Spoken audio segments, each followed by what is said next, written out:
Hey guys, Scott from FretProps here, and today we wanted to take a look at something that you can do with a PicoBoo Jr. controller.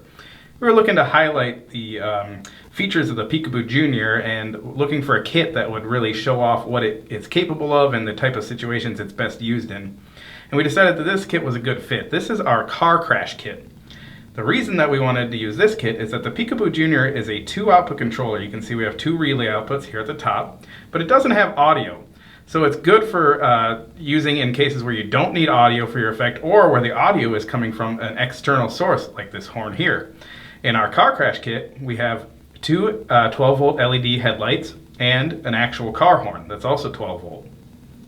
The idea here is that we're going to hook up these 2 lights to one of the outputs and the horn to another output.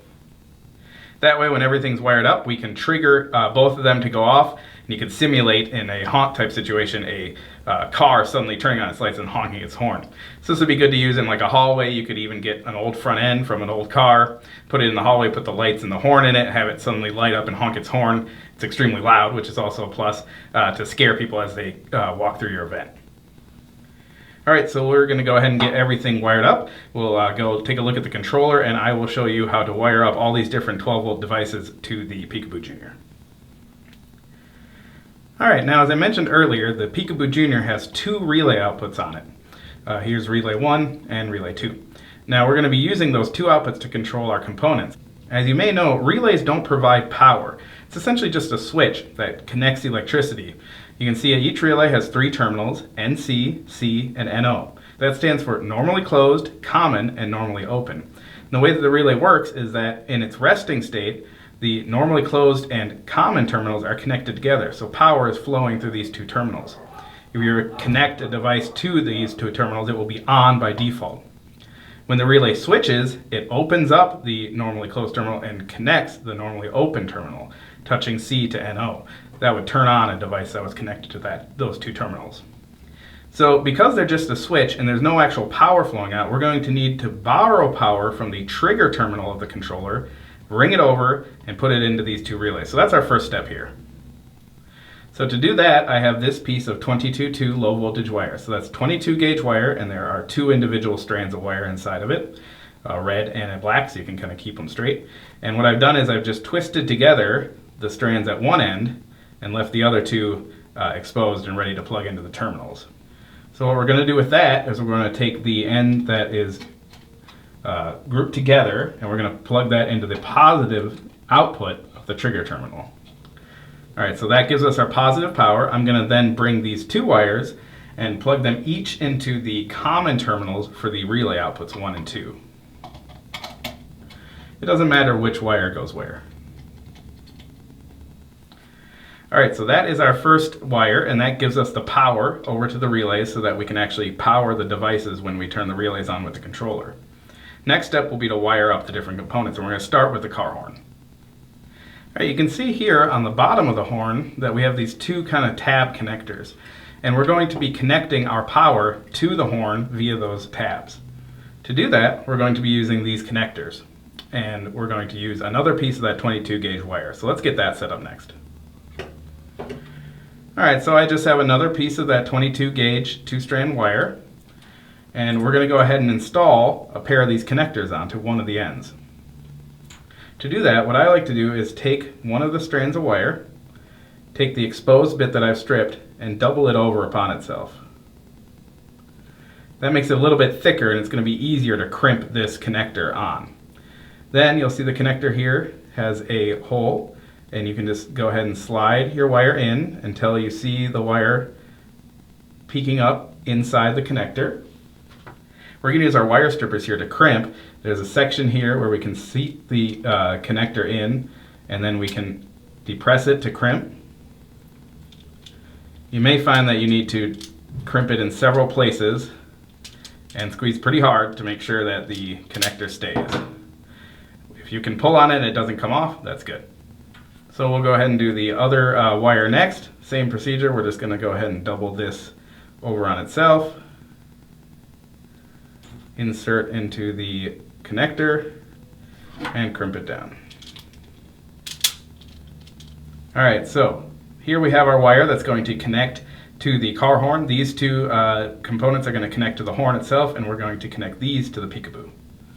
Alright, so the connection to the car horn is now pretty simple. We just take the connectors and slide them on. In this case, polarity doesn't really matter, so we can just put them on either of the two terminals. We're then going to take the other end of our wire and wire that into the PicoBoo. Alright, so we were going to use output 2 for the car horn, and I'm just going to take the red wire, and it doesn't matter again which one you're going to use, but I'm going to use this red wire, and I'm going to plug that into the NO terminal for output 2.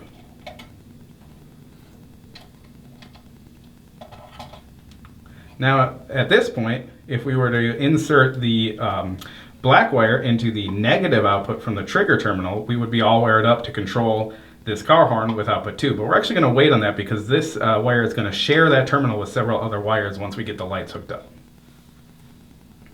Alright, so the next step is going to be to connect our lights. As you can see, each of these lights has two wires, a positive and a negative.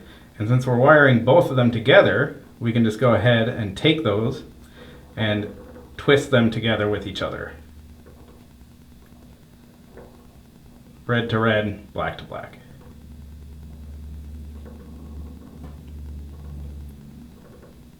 Alright, so that's going to give us our two wires now coming from our lights. We can also go ahead and take the black wire from our car horn and wire that with this bundle as well. Just twist them together. Alright, now we're going to take that bundle of black wires and we're going to connect it to the negative output of our trigger terminal. Just put all the wires into the terminal and screw it down. And now to set it up so that we can control our lights with output 1, we just take the red wires from our two lights and put them into the NO terminal of output 1.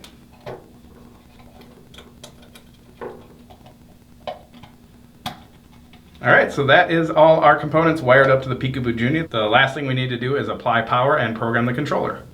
Alright, so we have our power supply off screen here. I'm going to go ahead and plug it in. We're using a 12 volt 10 amp power supply in this case. Now we can test our components. If you've never used a PicoBoo before, they're very simple to program. It's all done in real time on the controller. We're just going to tap record, then tap our sequence out with the two buttons. Button 1 controlling our lights, button 2 controlling our horn, and then tap record again to save. This horn is pretty loud and violent, so it's probably going to jump around when we start programming it, so don't be too startled by that.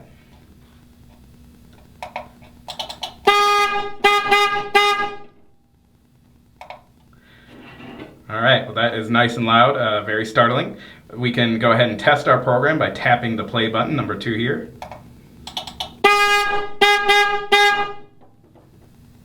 Alright, and that is it. You could of course add a trigger to set this all off as well, so you could put a motion sensor on here, or hand trigger, step mat, anything else. You just plug the wires into the terminals with the existing wires. It's okay for these terminals to share wires. Some people get kind of hung up on that, so you would just follow the diagram for your desired trigger, plug it into the trigger terminal, and you're all set to go. Alright, so that's a quick look at the PicoBoo Jr. when used in our car crash kit. If you have any questions, you can always leave a comment on this video or send us an email at sales@freyprops.com. Thanks!